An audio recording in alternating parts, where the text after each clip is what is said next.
Hello, j'espère que vous allez bien. Bienvenue dans ce nouvel épisode de Nuances. Alors tout d'abord, bonne année 2026. C'est vrai que l'année passée, je vous ai droppé le premier épisode vidéo ever et puis après, j'ai disparu tout simplement. Ça m'arrive, vous l'aurez remarqué sur ce podcast, de temps en temps, je me tape des zines comme ça, des réflexions où je suis là, mais pourquoi est-ce que tu fais ce podcast? Qui t'écoute? Qu'est-ce que tu as à raconter de plus que quelqu'un d'autre? Enfin bref. Et à côté de ça, il y a aussi le fait que quand j'arrête de faire quelque chose, que ce soit le podcast, YouTube, poster des réels, poster des TikTok, ça me prend un certain temps avant de m'y remettre vraiment. Et le podcast, c'est difficile parce que c'est vraiment moi et moi-même. C'est-à-dire moi avec mes petites notes, moi avec mes réflexions. Et comme j'ai pas vraiment quelqu'un à qui j'envoie les épisodes avant de les publier, je les publie directement. Parfois j'ai des second thoughts, genre des arrière-pensées sur ce que j'ai écrit, sur ce dont j'ai parlé, enfin bref. Tout ça pour vous dire, bonne année 2026. Alors cet épisode était censé bien évidemment arriver beaucoup plus tôt que prévu. Alors c'est sûr que commencer de nouvelles choses ou recommencer de nouvelles choses le 1er janvier, ça fait beaucoup de sens, mais c'est pas forcément le meilleur moment en fonction de votre stade de vie ou en fonction de votre personnalité. Par exemple, pour moi, le mois de janvier, c'est un mois où j'aime bien mettre des petites intentions, etc. Mais mon moment de l'année préféré pour mettre en place de nouvelles habitudes, mettre en place de nouvelles routines, etc., c'est vraiment le mois de septembre. Genre, j'adore le mois de septembre. Pour moi, c'est le mois où on est le plus rechargé. On a eu tout le mois d'été pour se recharger, que ce soit par les vacances, par le soleil, par toutes les interactions sociales. Et donc je trouve qu'en septembre, j'ai une énergie trop chouette qui me permet vraiment de revoir un peu ma vie 360. Et je sais que pour certaines personnes, ça va être le mois de janvier. Pour d'autres personnes, ça va être l'arrivée du printemps. Et quand on y pense, c'est tellement plus logique de commencer de nouvelles habitudes ou de commencer une nouvelle année quand c'est le printemps, quand on recommence à avoir des beaux jours, quand on recommence à avoir un peu plus d'énergie, versus en plein mois d'hiver où c'est le moment d'hibernation. Bref, là j'essaie juste de vous expliquer que cet épisode va quand même être pertinent même si on est le 28 janvier, mais c'est un épisode où j'avais envie de parler de tous ces rituels que j'aime bien mettre en place quand j'ai envie de clôturer une période. Alors ici je l'ai écrit dans le but de clôturer 2025, mais je pense que ce sont des rituels qui peuvent venir s'appliquer à tous les cas de figure que je viens de vous expliquer, mais ça peut aussi venir clôturer des périodes de vie. Par exemple, si vous changez de travail, si vous déménagez dans un nouvel endroit, si vous traversez une rupture, tous ces moments de vie où on passe d'une étape A à une étape B, j'aime bien avoir ces petits rituels de clôture et donc j'avais envie de vous les partager aujourd'hui. Alors la première chose que j'aime bien faire quand je dois clôturer une année ou clôturer une période, c'est de faire le point. Alors, tout le monde va avoir des façons différentes de faire le point. Moi, si vous écoutez le podcast depuis un petit temps, vous savez que l'écriture, c'est mon moyen d'expression préféré. Ou en tout cas, c'est le moyen que j'utilise le plus pour réfléchir. Quand j'ai un peu de borol dans ma tête, c'est la meilleure façon que j'ai pour remettre un peu de l'ordre. Et donc, en fin d'année, j'aime bien me poser et écrire un peu mes pensées, mes ressentis, mes accomplissements de l'année. Si vous êtes un peu familier avec ce genre d'exercice, il y a plein de prompts. C'est quoi des prompts? Je sais pas c'est quoi la traduction exacte en français. Je sais que c'est horrible de parler franglais comme ça, mais il y a des mots comme ça, je ne sais pas comment les traduire en français, mais en gros, c'est des questions ou des exercices d'écriture qui vous permettent de guider votre session. Donc par exemple, moi j'ai l'habitude d'écrire, donc écrire ça va être très facile pour moi et j'ai pas forcément besoin qu'on me guide, mais en fin d'année j'aime bien être guidée pour être sûre de ne pas oublier certains aspects de ma vie. Mais si vous n'êtes pas trop dans l'écriture, vous pouvez aussi vous organiser des soirées avec vos copains où vous allez justement parler de votre année, parler de cette période, parler de ce que vous avez envie de clôturer. Je trouve que la conversation, c'est très intéressant aussi parce que autant l'écriture, c'est un exercice très personnel, parler avec des gens, ça permet de faire ressortir des choses que nous-mêmes, on n'aurait pas vues et ça permet aussi d'avoir plusieurs points de vue différents. Alors, je vais pas dire que c'est une tradition parce que ça fait que 2 ans que je le fais, mais c'est trop chouette à faire vraiment si jamais vous voulez avoir une chouette soirée avec vos copains entre Noël et Nouvel An, c'est de faire une bingo card soirée. Donc en gros, j'ai imprimé un espèce de bingo. Donc c'est quoi un bingo? C'est une carte avec plein de cases différentes. Elles sont vides au moment où on commence la soirée et au fur et à mesure de la soirée, chacun va écrire sa propre bingo card, ses propres objectifs pour l'année. Alors c'est pas vraiment des résolutions parce que ça peut être des trucs hyper simples comme aller à un cours de danse ou genre acheter une paire de bottes. Donc c'est pas vraiment des goals vraiment très deep, ça peut vraiment être des choses très simples à accomplir, mais en parlant de ce genre d'objectifs et en racontant les pourquoi du comment, ça nous permet un peu de faire une réflexion sur l'année qui vient de s'écouler et de poser un peu les intentions pour l'année qui arrive. Et c'est trop chouette de le faire entre copains. Ça donne des idées aussi. Il y a des personnes qui vont avoir des objectifs plutôt sportifs, d'autres qui vont avoir des objectifs plutôt développement personnel et ça permet de s'inspirer. Il y a pas mal d'objectifs bingo qu'on a copiés les uns chez les autres. Ça, je trouve ça chouette si jamais vous trouvez ça un peu trop solennel d'organiser une soirée où on parle des objectifs, etc. Alors moi, personnellement, je le fais avec mes copains, mais vous pourriez très bien le faire en famille, avec votre compagnon, trouvez des personnes de confiance et vous vous posez et vous discutez un peu de tout ce qui s'est passé et de tous vos objectifs à venir.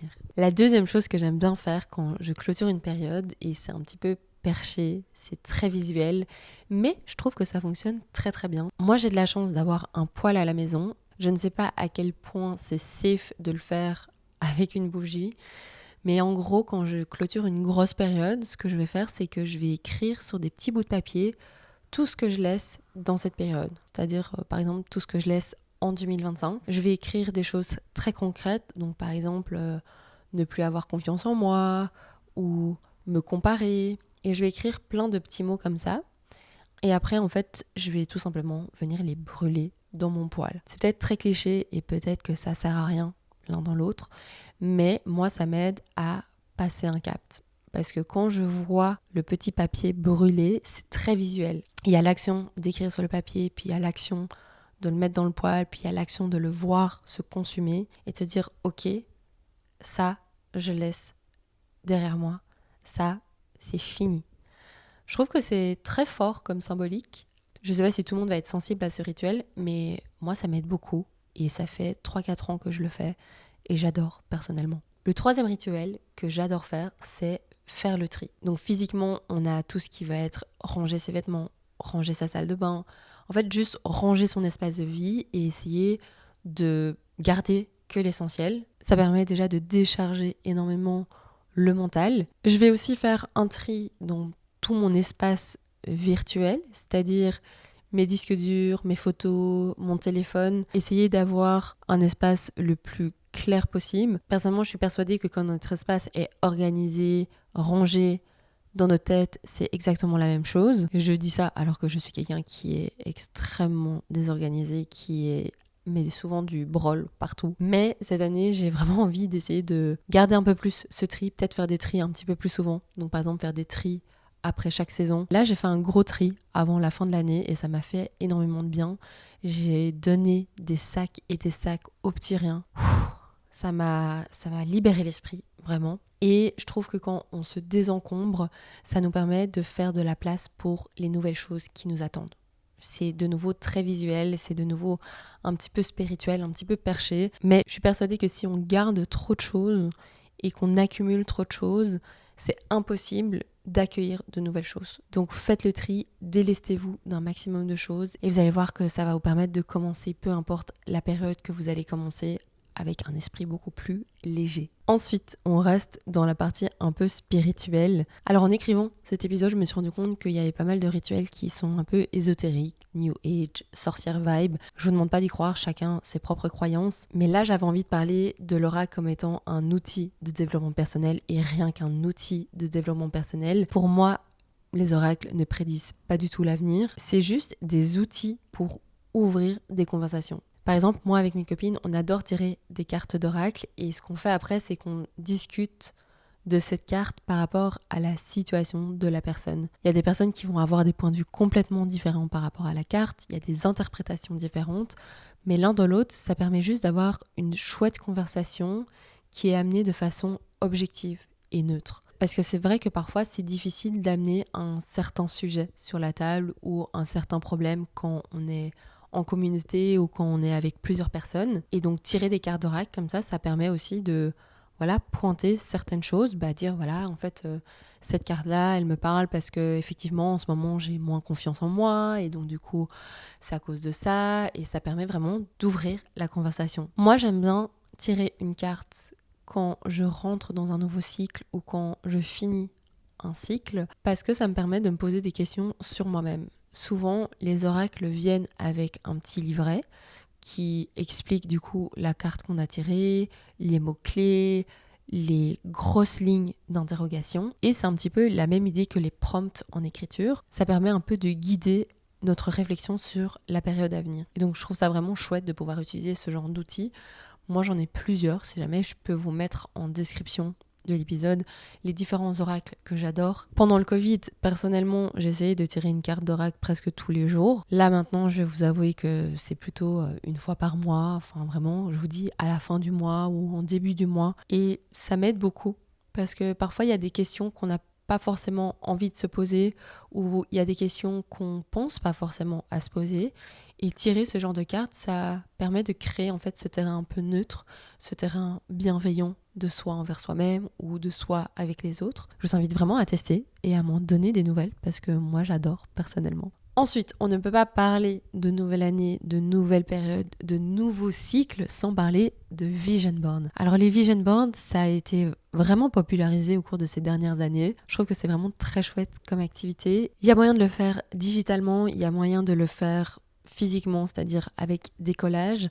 Personnellement, j'ai une préférence avec le collage. Je trouve que c'est beaucoup plus visuel et je trouve ça aussi plus intentionnel. Moi, comment est-ce que je fais mon vision board, c'est que j'accumule pas mal de magazines et quand vient le moment de faire mon vision board, je vais juste regarder tous ces magazines et couper, découper des mots qui me parlent, des images qui me frappent ou des visuels qui me font sentir bien. Là où sur Internet, Pinterest, je trouve que la démarche est encore différente parce que on cherche une image qui colle déjà à notre intention. Donc ça dépend un petit peu le type de vision board que vous avez envie de faire. Moi cette année j'ai un petit peu fait les deux. J'ai fait un mini vision board papier et j'ai fait un vision board digital que du coup j'ai mis comme fond d'écran de mon téléphone et que j'ai mis aussi sur mon fond d'écran d'ordinateur. Comme ça, j'ai un peu les deux. Si vous n'avez pas forcément le temps, moi, ce que je vous conseille de faire, c'est juste de faire un vision board sur Pinterest et d'imprimer toutes les photos et ensuite de venir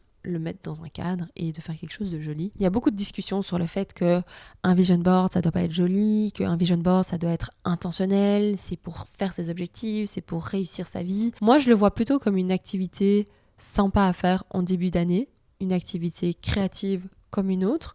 Et surtout pour moi, c'est important que ce soit joli parce que j'ai envie de le regarder tous les jours. Et donc du coup, si c'est moche, j'aurais pas envie de le regarder. Je pense que chacun a un petit peu sa propre pratique du vision board, mais je trouve que c'est une activité trop chouette à faire et pas forcément pour la nouvelle année. Par exemple, ma meilleure amie était enceinte l'année passée et lors de sa baby shower, on a fait un vision board de la maternité. Donc elle a mis un petit peu sur ce vision board toutes les choses qu'elle avait envie pour sa maternité, qu'elle avait envie pour sa grossesse. Et donc je trouve ça trop chouette aussi de se dire que c'est pas juste chaque année qu'il faut le faire, on peut aussi le faire pour des périodes de vie. D'où l'envie de faire ce podcast en fait, parce que c'est pas juste pour la fin de l'année, c'est aussi pour n'importe quelle période de votre vie. Enfin, la dernière chose que j'aime bien faire avant de commencer une nouvelle période, c'est me poser la question de mon système d'organisation. Alors, je suis quelqu'un qui aime beaucoup l'organisation et tout ce qui tourne autour de la productivité, mais je suis quelqu'un qui adore le changement. J'aime beaucoup changer mon système d'organisation. Je ne sais pas si c'est une bonne ou mauvaise façon de le faire. Je pense que la plupart des gens prônent quand même une espèce de stabilité dans l'organisation, une stabilité dans la façon dont on fonctionne. Moi, justement, j'aime bien changer mes systèmes d'organisation. Je pense qu'il y a des périodes de ma vie où je suis un peu plus digitale, il y a des périodes de ma vie où j'ai vraiment envie de retrouver le côté papier. Là, par exemple, cette année, j'ai acheté un agenda papier. Ça fait, je pense, 5 ou 6 ans que je ne l'ai plus fait, mais je ressentais vraiment le besoin de revenir sur du tangible, du physique, écrire, tourner les pages. Et là, ça fait 3-4 semaines que je l'utilise et je suis fan. Vraiment, je sais pas si je suis plus productive, mais en tout cas, ça me donne envie d'être productive. Je trouve que c'est important, justement, quand vous clôturez des périodes ou quand vous avez l'impression que votre système d'organisation ne vous plaît plus tant que ça, pas hésiter à changer, en fait. Moi, vraiment, je pense que je change chaque année la façon dont je m'organise. Cette année, c'est du papier. L'année passée, c'était la Supernote. Il y a 2 ans, c'était l'iPad. Et donc, c'est un rituel que j'aime beaucoup parce que ça me permet en fait de me poser, regarder comment est-ce que je m'organise, me dire, ok, ça va, ça va pas. Ça, je le fais naturellement. Ça, je le fais un peu moins naturellement. Comment est-ce que je peux rendre cette chose que je fais moins naturellement plus naturelle? Et de là, j'améliore. Et ma passion, c'est vraiment regarder des vidéos de gens qui s'organisent. Comment est-ce que les gens s'organisent? Sur Google Agenda, sur leur calendrier, sur GoodNotes, sur la Supernote. Vraiment, je suis passionnée par ça et je pense que d'une part, dans mon cerveau, j'ai envie de tout tester et de voir ce qui me va le mieux. Et pour être honnête avec vous, je pense qu'il n'y a rien de mieux que un carnet et écrire. Il y a trop de distractions sur les écrans, donc que ce soit l'iPad ou l'ordinateur. Et même avec la Supernote, en fait, je me suis rendu compte que ce qui me manquait, c'était de pouvoir facilement revoir ce que j'avais fait. Sur la Supernote, en fait, vous devez tourner les pages, ça lag un petit peu, donc ça m'énervait. Donc je regardais jamais ce que j'écrivais les semaines d'avant. Et avoir un carnet comme ça, tangible, où vous pouvez feuilleter, vraiment, genre, il n'y a rien de mieux. Je pense que tout ça, pour ça au final.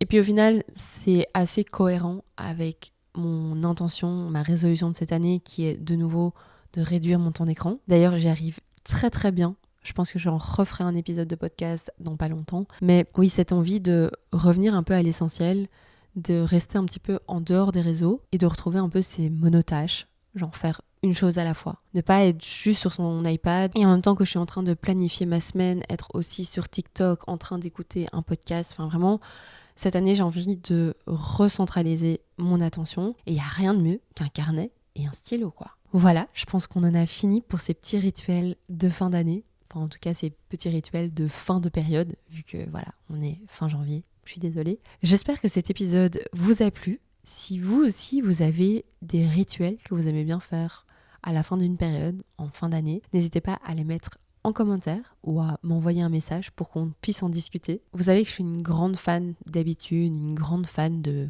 développement personnel, si on peut appeler ça comme ça. Et donc ça m'intéresse vraiment. C'est vraiment ma passion de voir comment les gens s'organisent et organisent leur fin d'année ou organisent la fin d'une certaine période. Sur ce, je vous laisse. On se retrouve, je l'espère, la semaine prochaine pour un nouvel épisode. Et d'ici là, n'oublie pas de rester créatif. Bisous!